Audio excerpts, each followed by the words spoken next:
Bonsoir à tous. À la une de ce journal, une question taraude de l'esprit des candidats au baccalauréat de l'enseignement secondaire général. Où sont passés les résultats de cet examen officiel? Les multiples retards observés dans la publication des résultats ont accentué l'angoisse et l'inquiétude sur certains candidats. Pendant ce temps, le camarade conteste les résultats du baccalauréat technique. Les irrégularités observées sur le matricule inexistant au départ de l'examen ont-ils fauché ces candidats recalés? C'est le dossier du 20h à suivre dans ce journal. Un soldat de première classe déféré au parquet du tribunal militaire à la suite des agressions sexuelles perpétrées sur une jeune fille à Bamenda. Le témoignage choquant de la victime est devenu viral sur les réseaux sociaux au point de susciter une réaction du ministre de la Défense. La teneur de la réaction et des sanctions prononcées à l'encontre de ce soldat de l'armée camerounaise, c'est à suivre au cœur de ce journal.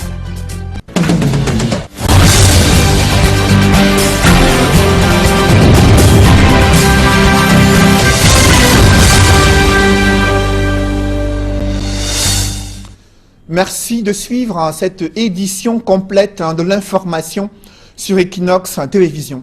D'abord, ces images spectaculaires des inondations survenues durant cette matinée à Limbé, dans la région du sud-ouest, là où plusieurs localités ont été touchées par la montée des eaux. Don Beach, Mabeta, Motoo, Church Street et d'autres localités rendues impraticables à la suite de graves inondations, des éboulements de terrain, plusieurs morts signalés selon des témoignages des populations. Des commerçants n'ont pas pu accéder à leur boutique. La faute à cette montée des eaux jamais vécue à Limbé, station balnéaire dans la région du sud. De nombreuses familles sont ce soir sans abri. Plusieurs personnes sont portées disparues. Des populations font état des morts à la suite de ces éboulements de terrain à Limbé après des pluies diluviennes qui se sont abattues dans la nuit de lundi à ce mardi. L'inquiétude et l'angoisse ont gagné le cœur des candidats au baccalauréat de l'enseignement secondaire général. Certains se plaignent de l'indisponibilité des résultats du baccalauréat session 2018. Officiellement, rien n'a filtré à ce sujet. Pourtant, certaines irrégularités et des défaillances lors de la correction et des délibérations seraient à l'origine de ce retard observé dans la publication des résultats du baccalauréat de l'enseignement secondaire général. On fait le point avec Éric Martial Djomo.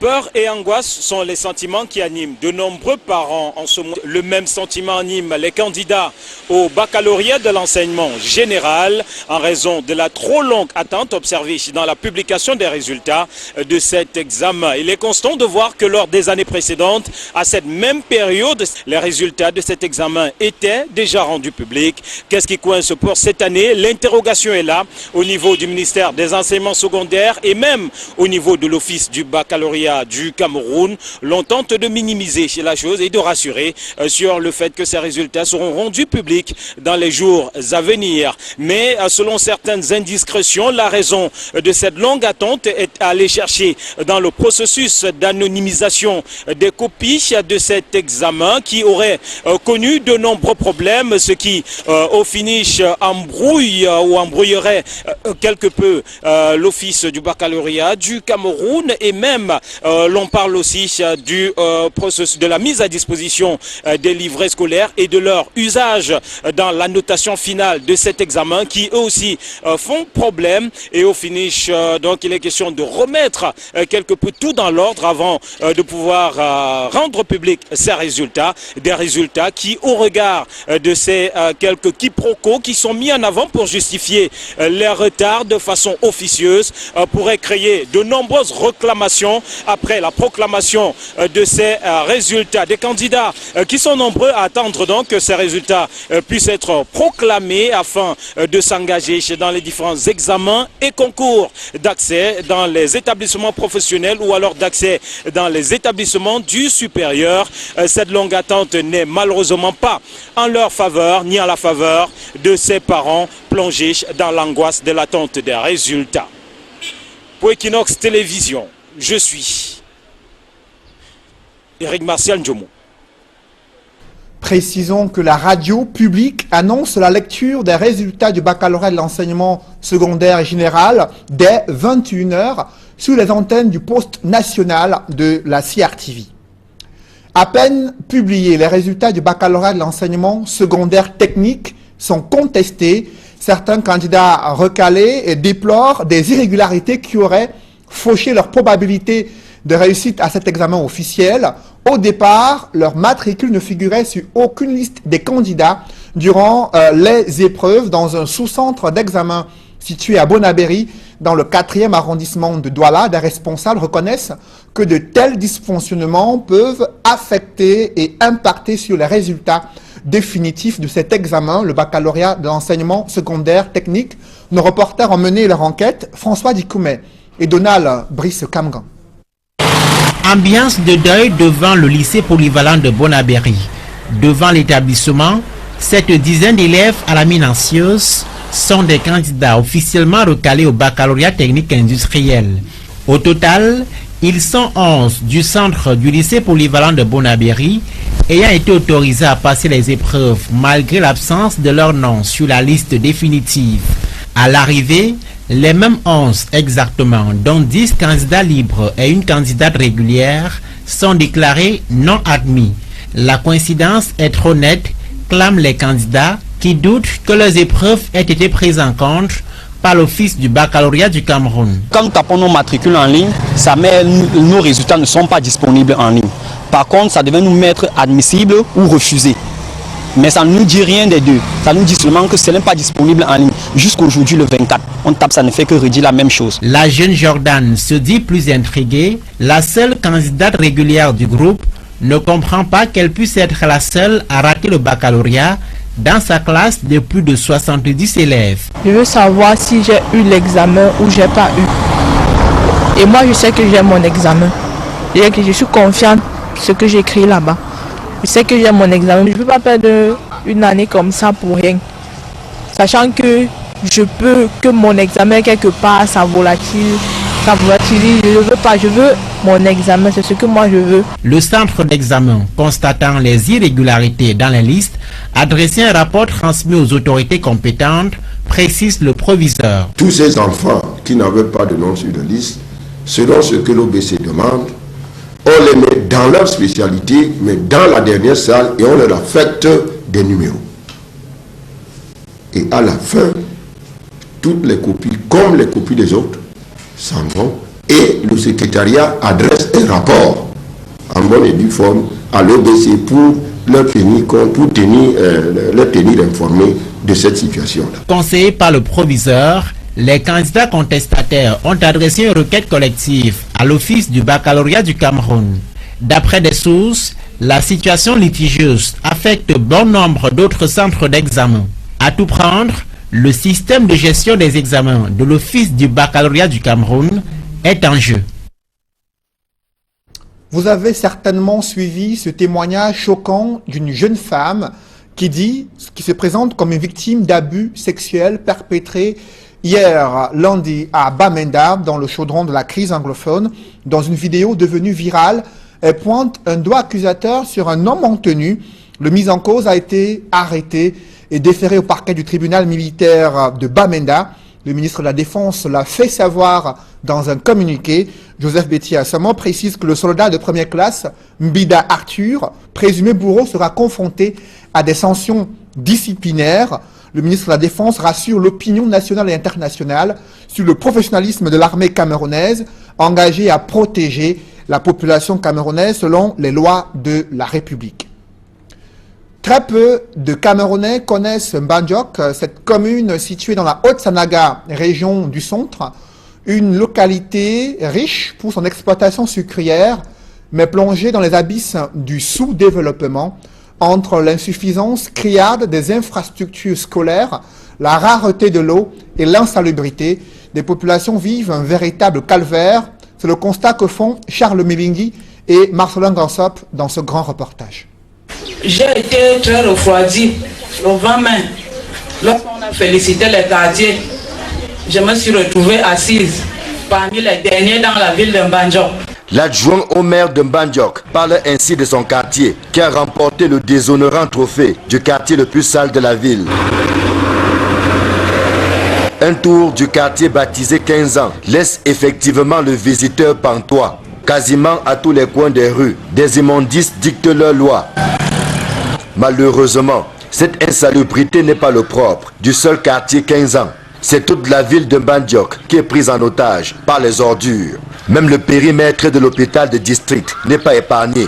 Et bonjour les maladies. Quand l'air est pollué, et puis il y a donc des micro-organismes, des microbes qui voltigent partout, et puis quand on respire, on les absorbe. Ça va nous causer beaucoup de maladies. Et puis dans ces mêmes poubelles, les bêtes, ils vont peut-être déposer, manger, tuer tout. Et puis les mêmes bêtes en divagation peuvent propager des maladies. Une insalubrité qui donne la nausée au sous-préfet de la ville. La mairie locale étant dans l'incapacité technique et financière d'assainir tous les quartiers. Les populations qui souffrent le martyre sont appelées à jouer leur partition. Parce que l'hygiène n'est pas seulement la chose de la commune. L'hygiène participe à la santé de tous. L'hygiène participe à la sécurité de tous. Parce qu'un quartier qui est propre éloigne de nous les maladies. Un quartier qui est propre, où la défriche est régulière, éloigne de nous des brigands qui pourraient se cacher dans des bosquets ou autres herbes autour de nous. Sous la houlette des responsables de zone installés par l'autorité administrative, les populations sont appelées à contribuer à l'assainissement de leur cadre de vie. Nous attendons donc qu'elle puisse voir avec la commune comment ils peuvent nous appuyer pour que nous puissions bien faire notre travail. Nous avons besoin de matériel pour pouvoir le faire et des moyens financiers. Vous savez, en faisant ce travail, ces gens pourront parfois se blesser. En ce qui concerne la population de Métium A et B, nous vous rassurons de suivre l'instruction à la lettre et les appliquer. Nous vous promettons de faire plus d'efforts dans ce domaine afin de figurer parmi les meilleurs quartiers lors des prochaines compétitions. Le sous-préfet de Mbandjok espère qu'il ne s'agit pas de 20 mots et que les uns et les autres vont effectivement tenir leurs engagements. Que tous ceux qui ont pris l'engagement solennel pour les responsables en charge de l'hygiène et de la salubrité que nous avons pris la peine d'installer dans le quartier fassent véritablement le travail qui est le leur pour que nous puissions atteindre cet objectif que nous sommes tous fixés. À côté de l'insalubrité, les délestages constituent l'autre casse-tête que vivent les populations. En Mbandjok, l'électricité fonctionne en mode clignotant aux grandes dames des opérateurs économiques, des commerçants et autres petits débrouillards qui ont besoin de lumière pour mener leurs activités. On a des difficultés telles que l'énergie d'abord qui nous dérange sauvagement. Surtout la Haute-Sanaga même d'abord on connaît. Et de satisfaire les clients aussi attendent, c'est vraiment les difficultés. Si vraiment le chef de l'État peut vraiment aussi penser aussi aux débrouillards, on attend beaucoup de son gouvernement. On a trop de difficultés par rapport à ces coupures-là. Tout est sec, tout n'est pas très confortable, les clients, il n'y en a pas, les entreprises sont un peu dérapées. Donc ça fait en sorte que le travail ne donne pas.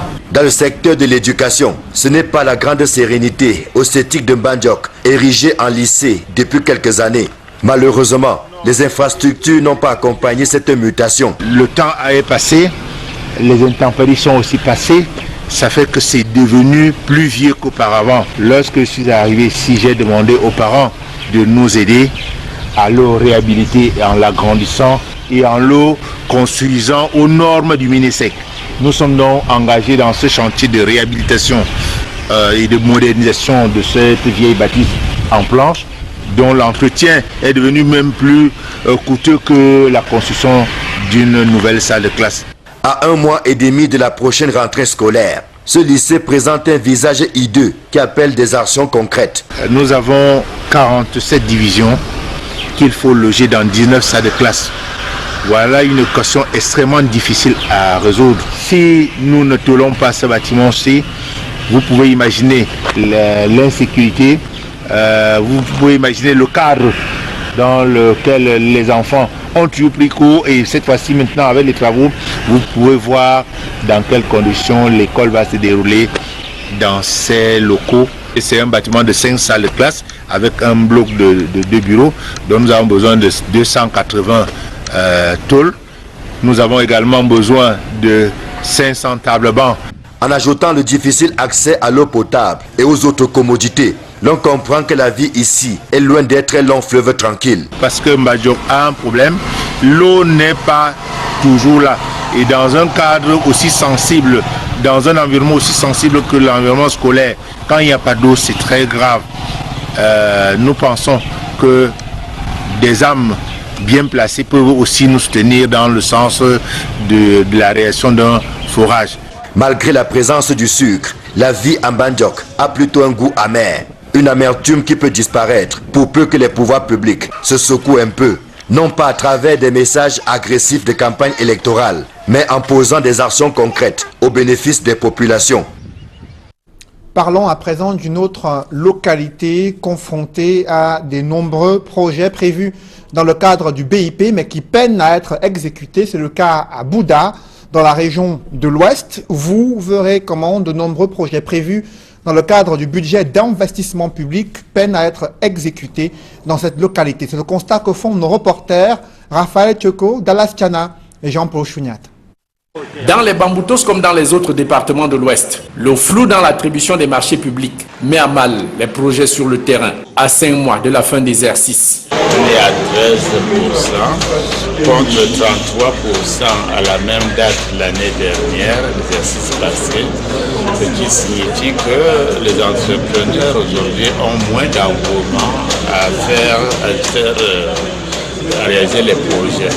Conséquence, c'est le jour et la nuit entre le taux de réalisation physique de l'exercice en cours, 13%, comparé aux 33% de l'année dernière à la même période. Ça signifie aussi que les maires n'arrivent pas à faire aisément leur travail. Tout cela, c'est aussi dû au fait que le nerf de la guerre, qui est l'argent, n'est pas toujours disponible à temps. Ici comme ailleurs, quand ce ne sont pas les frasques des entrepreneurs qui gagnent des marchés sans le moindre sou en banque, c'est le retard dans le paiement des décomptes aux prestataires et surtout le non-respect du calendrier de programmation suite à l'élaboration tardive des appels d'offres, ce qui perturbe le bon déroulement des travaux. Les entrepreneurs sont disposés à s'améliorer, à faire mieux chaque jour la veille pour rattraper la perte de temps qui a été déjà consommée. Exemple parmi tant d'autres projets sociaux à réalisation problématique. Les centres de santé inachevés de Ntongbamelo et Bamendou. Taux d'exécution physico-financière, 0% à 5 mois de la fin de l'exercice budgétaire. En bref, à présent, la fièvre électorale qui monte au Mali, là où se déroule une campagne électorale en vue de l'élection présidentielle. Ils sont 24 candidats en lice pour ce scrutin prévu cette fin du mois de juillet 2018. Et le président sortant qui est sur le grill, vivement critiqué par les candidats de l'opposition. Des coalitions sont d'ores et déjà envisagées face au président sortant Ibeka. Des reportages dans ce journal, la Société Générale Cameroun, une banque citoyenne engagée pour la préservation de l'environnement, aux côtés de l'association solidaire PK9. Cette banque, la SGC, a choisi cette année d'aller collecter les bouteilles plastiques dans un drain situé au quartier Bonamoussadi, dans le 5e arrondissement de Douala. Reportage. L'engagement social et environnemental de la Société Générale Cameroun s'est déroulé le 7 juillet dans un drain au rond-point Maïtu à Bonamoussadi. Pour davantage renforcer l'esprit d'équipe et de solidarité, des groupes ont été formés pour le désherbage, la collecte des déchets plastiques, le transport et le comptage. C'était dans le cadre de l'action citoyenne des employés de la Société Générale Cameroun, dénommée Citizen Commitment Time édition 2018, en lien avec la protection de l'environnement. L'engagement fait partie des valeurs du groupe Société Générale. Chaque année, le groupe organise dans ses filiales le Citizen Commitment Time. C'est dans ce cadre que la filiale du Cameroun, cette année, a choisi d'aller intervenir à Douala 5e pour le curage, l'enlèvement des bouteilles. 20 201 bouteilles plastiques à raison de 50 francs l'unité ont été collectés par les employés de la Société Générale Cameroun et ses collaborateurs au profit et pour encourager l'association Solidarité PK9. Nous nous réjouissons de constater que la Société Générale Cameroun a pensé aujourd'hui de donner une main pour contribuer à la préservation de l'environnement et que cela interpelle tout le personnel de cette société ainsi que leurs différentes familles respectives. Parce que l'enjeu est énorme, protéger notre environnement est le seul atout qui nous reste. Soutenu par la Société Générale Cameroun dans ses activités qui consistent à protéger l'environnement, l'association Solidarité PK9 dévoile l'utilisation qu'elle fera des déchets plastiques collectés. Avec les bouteilles collectées ce matin, ces bouteilles seront acheminées au niveau du site de l'association Solidarité PK9 et seront en voie du recyclage. Une séance de tri va se faire aussi pour essayer de mettre d'un côté les déchets plastiques appelés PET, souillés d'un côté, et ceux qui sont encore valorisables, c'est-à-dire ceux qui peuvent être encore réutilisés. Les responsables d'hygiène et d'assainissement de la municipalité de Douala 5e, qui ont donné leur accord pour la tenue du nettoyage de ces drains, sont venus apprécier la qualité de l'action menée. Nous, en tant que responsables de l'environnement à la mairie de Douala 5e, nous sommes agréablement surpris des réalités que nous avons vues sur le terrain et nous remercions à cet instant cette association et surtout la Société Générale pour toute cette action qui entre, n'est-ce pas, dans le cadre de la lutte contre les diverses pollutions. Depuis 2015, avec son concept de la Citizen Commitment Time, la Société Générale Cameroun valorise l'engagement solidaire des collaborateurs de la banque en leur proposant de donner de leur temps et de leur énergie au profit d'associations avec un impact sur l'économie, la société et l'environnement qui sont les piliers du développement durable.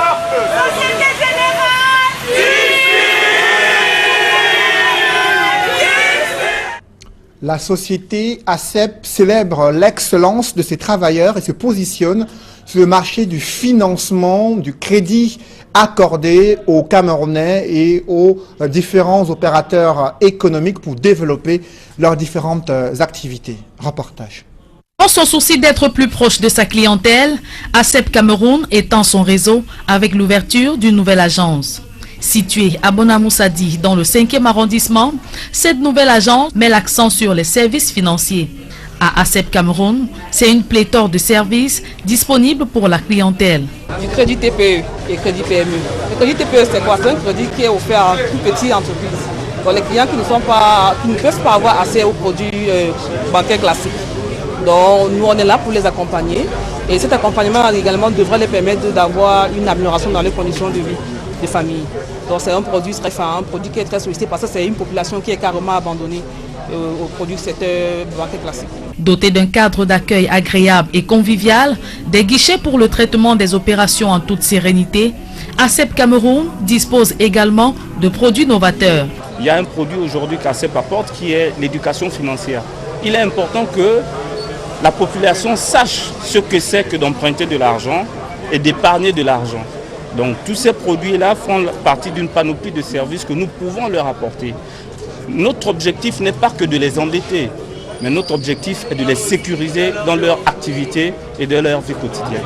Installée au Cameroun depuis 1999, cette multinationale œuvre pour la croissance économique du pays. Depuis 2005 à nos jours, ACEP a financé plus de 100 milliards de projets sur le territoire camerounais. On finance en moyenne par an 30 milliards de francs CFA des projets. Ces projets sont de divers ordres. C'est des projets pour des activités urbaines. C'est également des projets orientés vers le secteur rural. C'est ce qui nous a conduit depuis 2013 à une nouvelle orientation de notre structure. On s'est intéressé à l'activité rurale en ouvrant nos agences. Nous avons une agence à Ebolova, nous avons une agence en Konsamba, une agence en Gaoundéré, à Balmayo, à Bétoua. La cérémonie d'inauguration, marquée par la coupure du ruban symbolique et la visite guidée du joyau architectural, était l'occasion pour les populations et clients d'exprimer leur satisfaction. Je suis très content. Surtout, c'est un nouveau produit qui arrive à Bonamoussadi, cité et ses environnements. Donc vraiment, c'est un grand produit qui va accompagner cette cité de Bonamoussadi. Et je crois que c'est un produit qui nous manquait un peu. Parce qu'il y a des opérateurs économiques, mais ils ne savent pas où mettre leur argent, comment fructifier l'argent. ACEP est vraiment un partenaire qui fait grandir ses clients. ACEP a une particularité, il est prompt à servir ses clients et également les intérêts sont très bas. Avec ACEP, on grandit et je dis merci encore à ACEP Cameroun. ACEP Cameroun, microfinance de deuxième catégorie, c'est 24 points de vente répartis à travers le pays et présents dans 7 des 10 régions que compte le Cameroun.